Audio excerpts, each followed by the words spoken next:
Politically ನೀವು ಬಿಜೆಪಿನ, Congress, communist, JDS ಏನಾದರೂ ನೋಡ್ಬೇಕು ನೀವು ಈ ಸುದ್ದಿಯನ್ನು.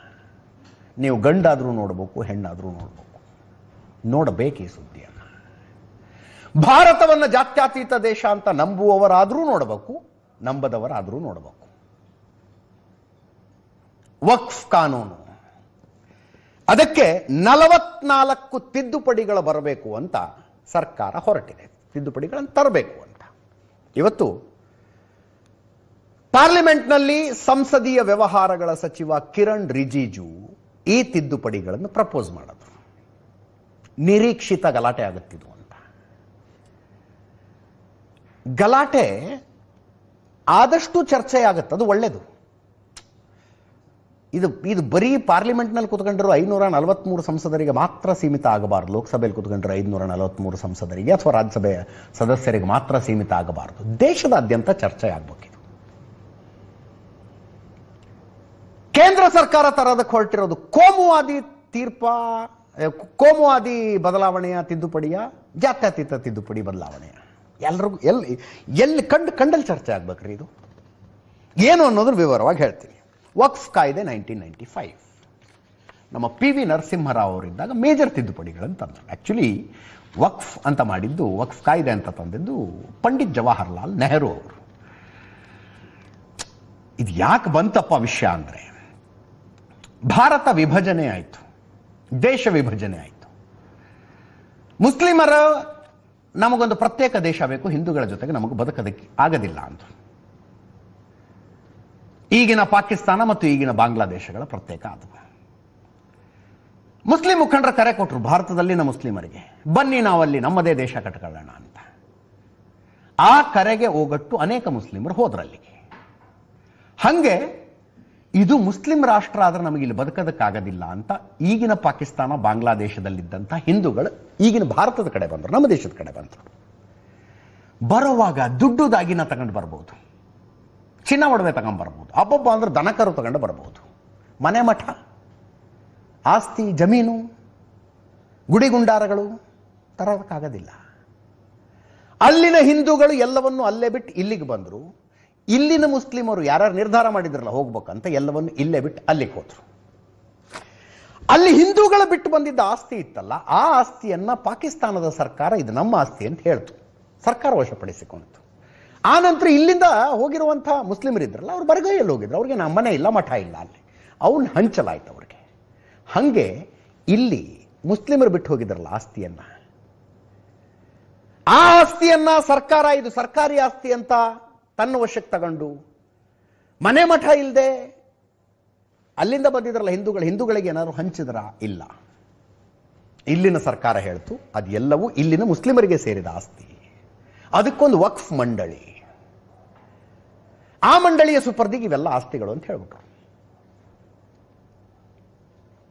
ಅದಾದ ಮೇಲೆ ಆ ಮಂಡಳಿ ಹೆಂಗಿರಬೇಕು, ಅದರಲ್ಲಿ ಯಾರಿರಬೇಕು ಇತ್ಯಾದಿ ಇತ್ಯಾದಿ ನಿಯಮಗಳು ರೂಪಿತಗೊಂಡು. ಸಂವಿಧಾನ ಅಂತೀರಿ, ಸಂವಿಧಾನದಲ್ಲಿ ವಕ್ಫ್ ಎಲ್ಲಿ ಬರುತ್ತೆ ಹೇಳಿ ನನಗೆ. ಹಲವು ರೀತಿಯ ವಕ್ಫ್ ಆಸ್ತಿಗಳನ್ನು ಮುಸ್ಲಿಂ ಕಾನೂನಿನ ಅಡಿಯಲ್ಲಿ ಪರಿಗಣಿಸಲಾಯಿತು. PV ನರಸಿಂಹರಾವ್ ಬರೋಷ್ಟೊತ್ತಿಗೆ ಅದು ಎಲ್ಲಿಂದ ಎಲ್ಗೋ ಹೋಯ್ತು. ವಕ್ಫ್ ಆಸ್ತಿಗಳ ಸರ್ವೆ ಕಮಿಷನರ್ಗಳನ್ನು ನೇಮಕ ಮಾಡಲಾಗ್ತಾ ಇತ್ತು ಸರ್ಕಾರದ ಖರ್ಚಿನಲ್ಲಿ. ಗೆಜೆಟ್ ನೋಟಿಫಿಕೇಶನ್ ಮೂಲಕ ಇದು ವಕ್ಫ್ ಆಸ್ತಿ ಅಂತ ಗುರುತಿಸಲಾಗ್ತಾ ಇತ್ತು. Gazette notification ಹೊರಡಿಸತ್ತು. ವಕ್ಫ್ ಕಮಿಟಿಯಲ್ಲಿ ಮಹಿಳೆಯರಿಗೆ ಅವಕಾಶ ಇರಲಿಲ್ಲ, ಬರೀ ಗಂಡಸರು ಮಾತ್ರ ಇರಬೇಕಲ್ಲಿ ಅಂತ. ಆಸ್ತಿ ವಿವಾದವನ್ನು ಯಾವ ಕೋರ್ಟ್ನಲ್ಲೂ ಪ್ರಶ್ನೆ ಮಾಡೋ ಹಂಗಿರಲಿಲ್ಲ. ಉದಾಹರಣೆಗೆ ನಿಮ್ದೊಂದು ಯಾವುದೋ ಆಸ್ತಿ ಇದೆಯಪ್ಪ, ವಕ್ಫ್ ಬೋರ್ಡ್ಗೆ ಅನ್ಸುತ್ತೆ ಇದು ನನ್ನದು ಅಂತ ಅನ್ಸುತ್ತೆ. ವಕ್ಫ್ ಬೋರ್ಡ್ಗೆ ದೇಸೆ ಕಾನೂನಿನ ಎಕ್ಸಾಕ್ಟಾಗಿ ಓದ್ಬಿಡ್ಬೋದು ನಿಮ್ಮ ಎದುರಿಗೆ. ವಕ್ಫ್ ಆಕ್ಟ್ 1995 ಸೆಕ್ಷನ್ 40 ಓದಿ ಅದನ್ನು. ಅವ್ರು ಹೇಳ್ತಾರೆ, the board may itself collect information regarding any property which it has reason to believe to be waqf property. And if any question arises whether a particular property is waqf property or not, or whether a waqf is a Sunni waqf or Shia waqf, it may, after making such enquiry as it may deem fit, decide the question ಅಂತ ಬರೆದು. ಯಾವುದೋ ಒಂದು ಆಸ್ತಿ ವಕ್ಫ್ಗೆ ಅನ್ಸುತ್ತೆ ನಮ್ಮ ಆಸ್ತಿ ಅಂತ. ವಕ್ಫ್ ಘೋಷಣೆ ಹೊರಡಿಸುತ್ತೆ, ಇದು ನಮ್ಮ ಆಸ್ತಿ ಅಂತ. ಅರೆ ನಿಮಗೆ ಗಾಬರಿ ಆಗುತ್ತೆ, ನಮ್ಮ ಆಸ್ತಿ ಅಲ್ಲ ಇದು ಅಂತ. ಸಾಮಾನ್ಯವಾಗಿ ನಮಗೂ ನಮ್ಮ ಪಕ್ಕದ ಜಮೀನವ್ರಿಗೂ, ನಮಗೂ ನಮ್ಮ ಪಕ್ಕದ ಮನೆಯವ್ರಿಗೂ ಆಸ್ತಿ ಆ ಕಡೆನಾ ಈ ಕಡೆನಾ ಅಂತ ಜಗಳ ಬಂದರೆ ಏನು ಮಾಡ್ತೀವಿ? ಕೋರ್ಟ್ಗೆ ಹೋಗ್ತೀವಿ ನಾವು. ವಕ್ಫ್ ಘೋಷಣೆ ಮಾಡಿದಾಗ ಹೋಗಂಗಿಲ್ಲ. ನೀವು ವಕ್ಫ್ ಟ್ರಿಬ್ಯುನಲ್ ಹತ್ರ ಹೋಗ್ಬೇಕು. ವಕ್ಫ್ ಟ್ರಿಬ್ಯುನಲ್ ಹತ್ರ ಹೋಗ್ಬೇಕು. ಅಲ್ಲಿ ಮುಸ್ಲಿಮರಷ್ಟೇ ಇರ್ತಾರೆ, ಬೇರೆಯವ್ರಿಗೆ ಅವಕಾಶ ಇಲ್ಲ. ಅಲ್ಲಿ ಕಾನೂನು ಹೇಳೋದಿದು, ನಾವು ಹೇಳ್ತಾ ಇರೋದಲ್ಲ, ಅಥವಾ ನಡ್ಕೊಂಡು ಹಿಂಗೆ ಬಂದುಬಿಟ್ಟಿದೆ ಅಂತಲ್ಲ. ನಿಯಮದ ಪ್ರಕಾರ ಮುಸ್ಲಿಮ್ಸ್ ಅಷ್ಟೇ ಇರಬೇಕು. ಅಲ್ಲಿ ಹೋಗಿ ವಕ್ಫ್ನವ್ರದ್ದು ಏನಾದ್ರು ದಾಖಲೆ ಕೊಡ್ತಾರ? ನೋಡ್ರಿ ನಮ್ಮ ಹತ್ರ ಈ ಡಾಕ್ಯುಮೆಂಟ್ ಇದೆ, ಇದ್ರ ಪ್ರಕಾರ ಇದು ನಮ್ದು ಅಂತ ಕೊಡ್ತಾರೆ? ಇಲ್ಲ, ಕೊಡಬೇಕಾಗಿಲ್ಲ. ವಕ್ಫ್ ಹೇಳ್ಬಿಡುತ್ತಷ್ಟೇ ಇದು ನಮ್ಮ ಆಸ್ತಿ ಅಂತ.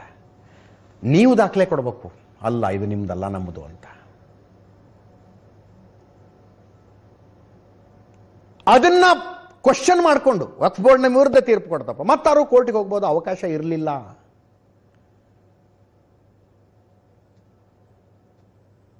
ವಕ್ಫ್ ಟ್ರಿಬ್ಯುನಲ್ನಲ್ಲೇ ಎಲ್ಲ ಇತ್ಯರ್ಥ ಆಗಬೇಕು. ಇತ್ತೀಚೆಗೆ ಒಂದು ಕೋರ್ಟ್ ಸುಪ್ರೀಂ ಕೋರ್ಟಿಗೆ ಹೋಯಿತು, ಹಿಂಗೆ ಒಂದು ಕೇಸು ಸುಪ್ರೀಂ ಕೋರ್ಟ್ಗೆ ಹೋಯಿತು.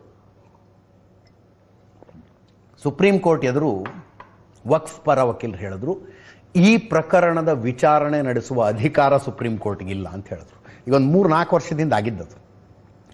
ಸುಪ್ರೀಂ ಕೋರ್ಟ್ ಹೇಳಿತು, ನಥಿಂಗ್ ಡೂಯಿಂಗ್. ಈ ದೇಶದ ಯಾವ ಮೂಲೆಯಲ್ಲಿ ಏನಾದರೂ ಕೂಡ ನಮ್ಮ ಜ್ಯೂರಿಸ್ಡಿಕ್ಷನ್ಗೆ ಬರುತ್ತೆ ಅಂತ ಸುಪ್ರೀಂ ಕೋರ್ಟ್ ಹೇಳಿತು. ಈ ತಿಕ್ಕಾಟಗಳು ನಡೆದಿದ್ದಾವೆ, ವಕ್ಫ್ ವಿವಾದಗಳನ್ನು ಕೋರ್ಟಿಗೆ ತಗೊಂಡು ಹೋಗಂಗಿಲ್ಲ ಅಂತ. ಈಗ ತಿದ್ದುಪಡಿ ಏನು ಹೇಳ್ತಾ ಇದ್ದಾರೆ? ಇಸ್ಲಾಂ ಅನುಸರಿಸುವ ವ್ಯಕ್ತಿ ಅಂತ ಪರಿಗಣನೆ ಮಾಡಬೇಕು.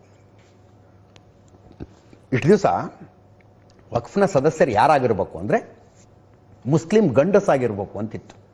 ಇಲ್ಲ, ಇನ್ಮೇಲೆ ಇಸ್ಲಾಂ ಅನುಸರಿಸುವ ವ್ಯಕ್ತಿ ಹೆಣ್ಣು ಕೂಡ ಆಗಿರಬಹುದು, ಮಹಿಳೆಯರು ಕೂಡ ಆಗಬಹುದು.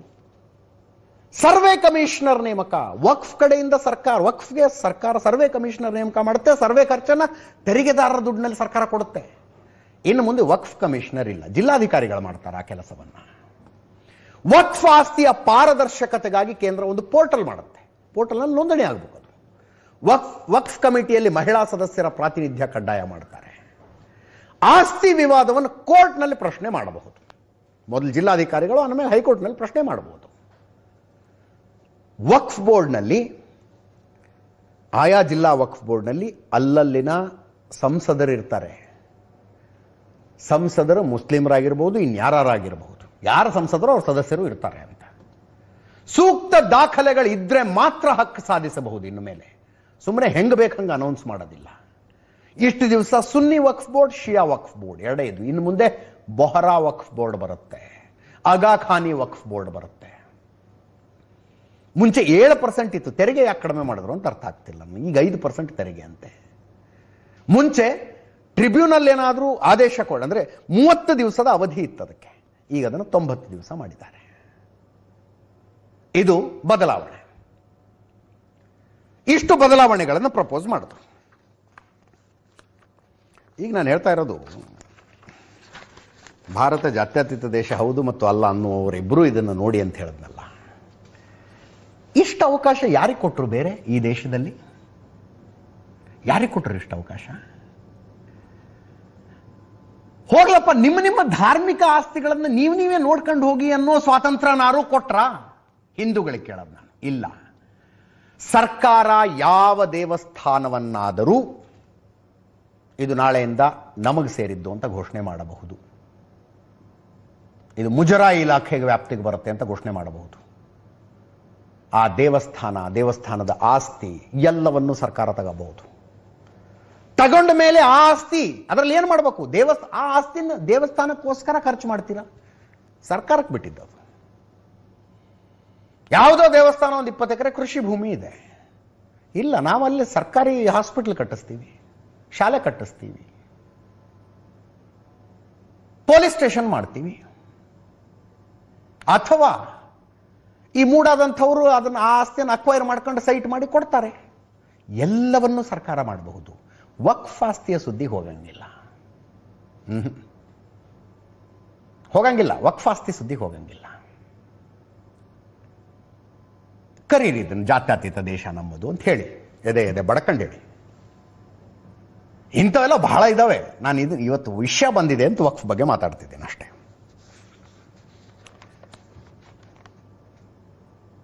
$33,000 ದೇವಸ್ಥಾನಗಳು ಮುಜರಾ ಇಲಾಖೆನಲ್ಲಿದ್ದಾವೆ. ವಕ್ಫು ನಿಮಗೆ ಹೇಳಿದ್ರೆ ಆಶ್ಚರ್ಯ ಆಗಿದೆ. ವಕ್ಫ್ ಬೇಸಿಕಲಿ ಅರ್ಥ ಏನು? ಮುಸ್ಲಿಂ ಧಾರ್ಮಿಕ ಆಸ್ತಿ ಅಂತ. ಮೂಲ ಕಾನ್ಸೆಪ್ಟ್ ಅಂತ ಹೇಳಿ ಇರೋದೇನು? ಯಾವುದೋ ವ್ಯಕ್ತಿ ಧರ್ಮದ ಕೆಲಸಕ್ಕೆ ಅಂತ ತನ್ನ ಆಸ್ತಿಯನ್ನ ದಾನ ಕೊಡ್ತಾನೆ. ಕೊಡ್ಬೋದು, ಯಾರು ಕೊಡ್ಬೋದು, ಏನು ತಪ್ಪಿಲ್ಲ ಅದರಲ್ಲಿ. ಯಾರೋ ಶ್ರೀಮಂತ ಒಂದು 100 ಎಕರೆ ಜಮೀನು ಇರುತ್ತಪ್ಪ, ನಂದು 20 ಎಕರೆ ಜಮೀನು ನಾನು ಧಾರ್ಮಿಕ ಕೆಲಸಕ್ಕಾಗಿ ಬಿಟ್ಕೊಡ್ತೀನಿ, ವಕ್ಫ್ ಆಸ್ತಿ ಆಯ್ತು, ಅದು ಫೈನ್, ಫೇರ್, ಹಂಗಾಗಬೇಕು. ಇನ್ಯಾರೋ ಮಕ್ಕಳಿಲ್ಲ, ಮರಿ ಇಲ್ಲ, ಒಂದು ಮನೆ ಇದೆ, ಇದು ಕಾರ್ಯಗಳಿಗಾಗಿ ಬಳಕೆಯಾಗಲಿ ಅಂತ ಬರೆದು ಕೊಡ್ಬೋದು, ಫೇರ್, ಏನು ತಪ್ಪಲ್ಲ ಅದು. ಅಷ್ಟೇ ಆಗಿದ್ರೆ, ಹಿಂಗೆ ಆಗಿದ್ರೆ, ಹಿಂಗೆ ಬೆಳ್ಕೊಂಡು ಬಂದಿದ್ರೆ ಏನು ಸಮಸ್ಯೆ ಇಲ್ರಿ. ಮುಸ್ಲಿಮರು ಇಸ್ಲಾಂಗೋಸ್ಕರ ಮಾಡಿರುವ ದಾನ ಅದು. ನೋ, ಇಲ್ಲೇನಾಯ್ತು, ಈ ಕಾನೂನಿನಡಿಯಲ್ಲಿ ವಕ್ಫ್ ಮಂಡಳಿ ಯಾವ ಆಸ್ತಿಯನ್ನಾದರೂ, ಯಾರ ಆಸ್ತಿಯನ್ನಾದರೂ ತಮ್ಮ ಆಸ್ತಿ ಅಂತ ಘೋಷಣೆ ಮಾಡಬಹುದು ಅಂತ ಬಂದ್ಬಿಡ್ತು. ಮಾಡ್ಬೋದು, ಅವ್ರು ಘೋಷಣೆ ಮಾಡ್ಬೋದು. ಇವತ್ತು ನೋಡ್ರಿ, ಇಲ್ಲಿ ಇವತ್ತಿನ ಕನ್ನಡ ಪ್ರಭದ 9ನೇ ಪುಟವನ್ನು ತೆಗೆದು ನೋಡಿದೆವು. ಬಹರಾನ್ಪುರ ಕೋಟೆಯೊಳಗಿರುವ ಅರಮನೆ, ಶಾ ಶುಜಾ, ನಾಡಿರ್ ಶಾ ಇವರ ಗೋರಿ, ಬೀಬಿ ಸಾಹಿಬ್ ಮಸೀದಿ, ಇವೆಲ್ಲವೂ ಕೂಡ ಪುರಾತತ್ವ ಇಲಾಖೆ ನಡೆಸ್ಕೊಂಡು ಹೋಗ್ತಾ ಇದೆ. ಇದನ್ನ ಪುರಾತತ್ವ ಇಲಾಖೆ ನಡೆಸ್ಕೊಂಡು ಹೋಗ್ತಾರೆ. ಇದು ವಕ್ಫ್ನ ಆಸ್ತಿ ಅಂತ ವಕ್ಫ್ ಮಂಡಳಿ ಘೋಷಣೆ ಮಾಡ್ಬಿಡ್ತು.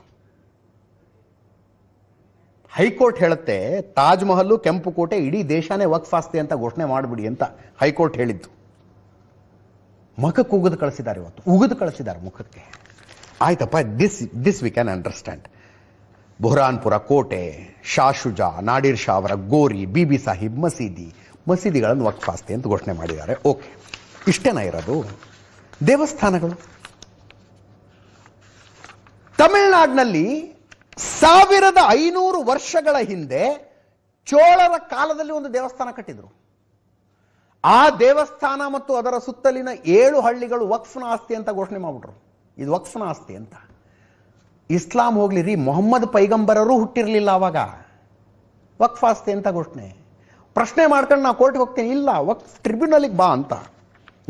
ಕೊಲ್ಹಾಪುರ, ಮಹಾರಾಷ್ಟ್ರದಲ್ಲಿ ಇದು ಮೇನಲ್ಲಿ ನಡೆದಿದ್ದು. ಮಹಾದೇವ ದೇವಸ್ಥಾನ, ವಾಡನಾ ಗ್ರಾಮದ ಭೂಮಿ. ವಾಡನಾ ಗ್ರಾಮದಲ್ಲಿ ಮಹಾದೇವ ದೇವಸ್ಥಾನ ಇದೆ. ಆ ದೇವಸ್ಥಾನ ವಕ್ಫ್ಗೆ ಸೇರಿದ್ದು ಅಂತ ವಕ್ಫ್ ಮಂಡಳಿ ಹೇಳ್ತು. ಸೂರತ್, ಗುಜರಾತ್ನಲ್ಲಿ ನವೆಂಬರ್ 2021 ಸೂರತ್ ಮುನ್ಸಿಪಲ್ ಕಾರ್ಪೊರೇಷನ್ ಆಫೀಸೇ ವಕ್ಫ್ ಆಸ್ತಿ ಅಂತ ಹೇಳ್ಬಿಟ್ಟು ಘೋಷಣೆ. ಮುನ್ಸಿಪಲ್ ಕಾರ್ಪೊರೇಷನ್ ಯಾರಿಗೆ ಯಾವಾಗ ದಾನ ಕೊಟ್ಟಿರ್ಬೋದ್ರಿ ಇದನ್ನ? ಈರೋಡ್, ತಮಿಳುನಾಡು, ಆಗಸ್ಟ್ 2023 ಅನಂಗಕೌಂದನ್ ಪುಥರ್ ಗ್ರಾಮದ ಭೂಮಿ ವಕ್ಫಿಗೆ ಸೇರಿದ್ದು ಅಂತ ಘೋಷಣೆ ಮಾಡಿದ್ರು. ತಮಿಳುನಾಡು, ರಾಣಿಪೇಟ್, ಜನವರಿ 2023 ಅರ್ಕಾಟ್ನ ವೇಯಪುರ ಗ್ರಾಮದ 50 ಎಕರೆ ಜಮೀನು ವಕ್ಫ್ ಆಸ್ತಿ ಅಂತ ಘೋಷಣೆ ಮಾಡಿದ್ರು. ತಮಿಳುನಾಡಿನ ತಿರುಚಿನಾಪಳ್ಳಿ, ಸೆಪ್ಟೆಂಬರ್ 2022 7 ಗ್ರಾಮದ ಆಸ್ತಿ. ಇದನ್ನೇ ನಾನು ಹೇಳ್ತಾ ಇದ್ದದ್ದು. 1500 ವರ್ಷಗಳ ಹಿಂದೆ ಕಟ್ಟಿದ್ದ ದೇವಸ್ಥಾನ ಇತ್ತು. ಆ ದೇವಸ್ಥಾನವೂ ಸೇರಿದಂತೆ 7 ಗ್ರಾಮಗಳ ಆಸ್ತಿ ವಕ್ಫ್ ಆಸ್ತಿ ಅಂತ ಘೋಷಣೆ ಮಾಡಿದ್ರು. ಗುಜರಾತ್ನಲ್ಲಿ 2022 ಗುಜರಾತ್ ಕರಾವಳಿಯಲ್ಲಿನ 2 ದ್ವೀಪಗಳು ವಕ್ಫ್ ಆಸ್ತಿ ಅಂತ ಘೋಷಣೆ ಮಾಡಿಬಿಟ್ರು. ಇವ್ರು ಹೇಳೋದು, ನಾವು ಘೋಷಣೆ ಮಾಡಿದ ಮಾತ್ರಕ್ಕೆ ವಕ್ಫದ್ ಆಗ್ಬಿಡ್ತಾ, ವಕ್ಫ್ ಹೆಸರಿಗೆ ರಿಜಿಸ್ಟ್ರೇಷನ್ ಆಗ್ಬಿಡ್ತಾ ಅಂತ ಕೇಳ್ತಾರೆ. ನಿಮಗೆ ಘೋಷಣೆ ಮಾಡೋದು ಹೆಂಗೆ? ಈ ಅಧಿಕಾರ ಹೆಂಗೆ ಬಂತು ಅಂತ? ಅಧಿಕಾರ ಹೆಂಗೆ ಬಂತು? ಯಾರಿಗೋ ಈ ದೇಶದಲ್ಲಿ ನಿಮ್ಮನ್ನು ತುಷ್ಟೀಕರಣ ಮಾಡಬೇಕು ಅಂತ ಅನ್ನಿಸ್ತು, ಒಂದು ವಕ್ಫ್ ಕಾನೂನು ಅಂತ ಮಾಡಿಕೊಟ್ಬಿಟ್ರು. ಇವತ್ತು ಸಂಜೆ ಡಿಬೇಟ್ನಲ್ಲಿ ಒಬ್ಬರು ಹೇಳ್ತಾ ಇದ್ದಾರೆ, ಸಂವಿಧಾನದ ಪ್ರಕಾರ ಆ ಕಾನೂನು ನಮಗೆ ಲಭ್ಯ ಆಗಿದೆ ಅಂತ. ಅದೇ ಸಂವಿಧಾನದಲ್ಲಿ ತಿದ್ದುಪಡಿಗೂ ಅವಕಾಶ ಇದೆ. ನಿಮಗಿರೋ ಅಧಿಕಾರ ಇಷ್ಟೇ ಅಂತ ಹೇಳೋ ಅಧಿಕಾರವು ಸಂವಿಧಾನ ಕೊಡುತ್ತೆ. ಅರೆ ಕರೀರಿ ದೇಶವನ್ನು ಜಾತ್ಯತೀತ ದೇಶ ಅಂತ. ಹಂಗಿದ್ರೆ ಒಂದು ನಂಬಿಕೆಯವರಿಗೆ ಸೇರಿದ ಧಾರ್ಮಿಕ ಸ್ಥಳಗಳನ್ನ ಸರ್ಕಾರ ಒಂದು ಆದೇಶ ಹೊರಡಿಸಿ ವಶಪಡಿಸಿಕೊಂಡು ಬಿಡಬಹುದು. ಇನ್ನೊಂದು ಧಾರ್ಮಿಕ ನಂಬಿಕೆಯವರಿಗೆ ಅವರದ್ದೇ ಆದ ಒಂದು ಮಂಡಳಿ ಇದೆ. ಆ ಮಂಡಳಿ ಇನ್ನೊಂದು ಧಾರ್ಮಿಕ ನಂಬಿಕೆಯವರಿಗೆ ಸೇರಿದ ಆಸ್ತಿಯೂ ಸೇರಿದಂತೆ ಯಾವ ಆಸ್ತಿಯನ್ನಾದರೂ ತನ್ನದು ಅಂತ ಘೋಷಿಸಿಕೊಂಡು ಬಿಡಬಹುದು. ಯಾವ ಆಸ್ತಿಯನ್ನಾದರೂ ಇದು ನಮ್ದು ಅಂತ ಹೇಳ್ಬಿಡ್ಬೋದು. ಕರೀರಿ ದೇಶವನ್ನು ಜಾತ್ಯತೀತ ದೇಶ ಅಂತ. ಒಂದು ಧಾರ್ಮಿಕ ನಂಬಿಕೆಯವರ ದೇವಸ್ಥಾನದ ಜಾಗವನ್ನು ಸರ್ಕಾರ ಹೆಂಗೆ ಬೇಕೋ ಹಂಗೆ ಬಳಕೆ ಮಾಡಿಕೊಳ್ಳಬಹುದು. ಇನ್ನೊಂದು ಧಾರ್ಮಿಕ ನಂಬಿಕೆಯವರ ಜಮೀನಿನ ಸುದ್ದಿಗೆ ಹೋಗಂಗಿಲ್ಲ ಸರ್ಕಾರ, ಅವಕಾಶ ಇಲ್ಲ ಕಾನೂನಿನಲ್ಲಿ. ಕರೀರಿ ಈ ದೇಶವನ್ನು ಜಾತ್ಯತೀತ ದೇಶ ಅಂತ. 2006ರಲ್ಲಿ ಈ ದೇಶದಲ್ಲಿ ಇದ್ದ ಒಟ್ಟು ವಕ್ಫ್ ಆಸ್ತಿ ಎಷ್ಟು? 2014ರ ವೇಳೆಗೆ ಅದು ಎಷ್ಟಾಗಿತ್ತು? 1,20,000 ಎಕರೆ 2006ರಲ್ಲಿ ವಕ್ಫ್ ಆಸ್ತಿ. 2024 ಈಗ 9,40,000 ಎಕರೆ ಆಗಿದೆ. 9,40,000 ಎಕರೆ ವಕ್ಫ್ ಆಸ್ತಿ ಈಗ. 2006 ತುಂಬ ಹಿಂದಿಂದ ಹೇಳ್ತಿಲ್ಲ ನಾನು, 1,20,000 ಎಕರೆ ಇತ್ತು. ಈ ದೇಶದ 3ನೇ ಅತಿ ದೊಡ್ಡ ಲ್ಯಾಂಡ್ ಬ್ಯಾಂಕ್ ಇರೋದು ವಕ್ಫ್ ಬೋರ್ಡ್ ಹತ್ರ. ಅತಿ ಹೆಚ್ಚು ಜಮೀನು ಸೈನ್ಯದ ಹತ್ರ ಇದೆ, 18 ಲಕ್ಷ ಎಕರೆ. ಸೆಕೆಂಡ್ ರೈಲ್ವೆ ಹತ್ರ ಇದೆ, 12,09,000. ಥರ್ಡ್ ಲಾರ್ಜೆಸ್ಟ್ ಲ್ಯಾಂಡ್ ಬ್ಯಾಂಕ್ ಇರೋದು ವಕ್ಫ್ ಹತ್ರ, 9,40,000 ಎಕರೆ.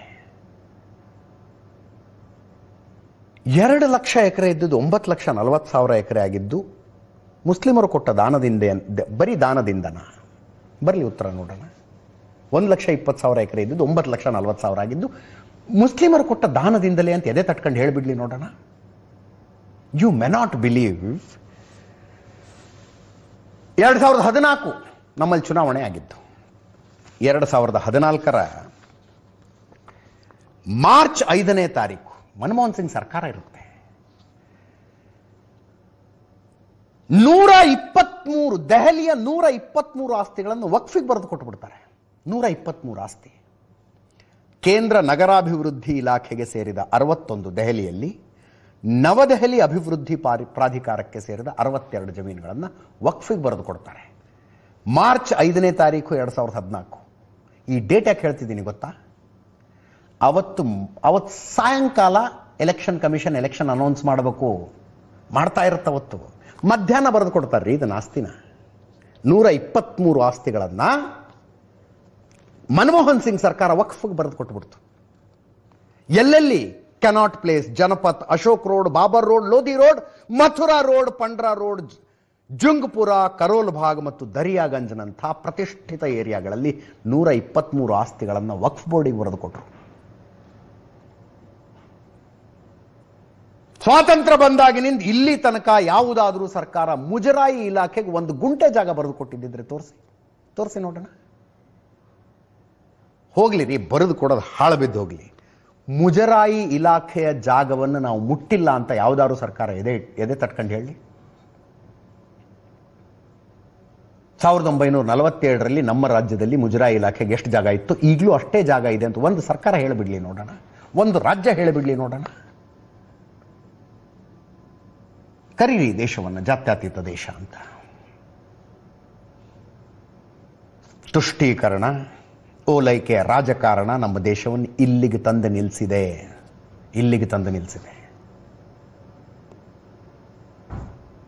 ಚರ್ಚೆ ಆಗಬಾರ್ದ ಈ ವಿಷಯ? ತಿದ್ದುಪಡಿಗಳು ಬರಬಾರ್ದ? ಕಂಡವರ ಜಮೀನು ವಕ್ಫ್ ತನ್ನದು ಅಂತ ಘೋಷಿಸಿಕೊಂಡು ಹಿಂಗೆ ಹೋಗ್ಬಿಡ್ಬೇಕಾ? ಬೇಸಿಕಲಿ ವಕ್ಫ್ ಬೋರ್ಡ್ ಅನ್ನೋದು ಯಾಕೆ ಇರಬೇಕು ಅನ್ನೋದೇ ನನ್ನ ಪ್ರಶ್ನೆ ರೀ. ವೈ? ಪ್ರಪಂಚದ ಯಾವ ದೇಶದಲ್ಲಿ ಈ ಅವಕಾಶಗಳನ್ನು ಕೊಟ್ಟು ವಕ್ಫ್ ಬೋರ್ಡ್ ಇದೆ? ಕೊಡಿ ನಂಗೆ ಉದಾಹರಣೆ. ಪ್ರಪಂಚದ ಯಾವುದಾದ್ರೂ ದೇಶದಲ್ಲಿ ಈ ರೀತಿಯ ಅಧಿಕಾರಗಳನ್ನು ಅಲ್ಲಿನ ವಕ್ಫ್ ಬೋರ್ಡ್ಗೆ ಕೊಡಲಾಗಿದ್ರೆ ಒಂದು ಉದಾಹರಣೆ ಕೊಡಿ. ಎಲ್ಲೂ ಇಲ್ಲದೆ ಇರೋದು ಭಾರತದಲ್ಲಿ ಯಾಕೆ? 1/3 ದೇಶ ಒಡೆದು ಕೊಟ್ಟ ಮೇಲೆ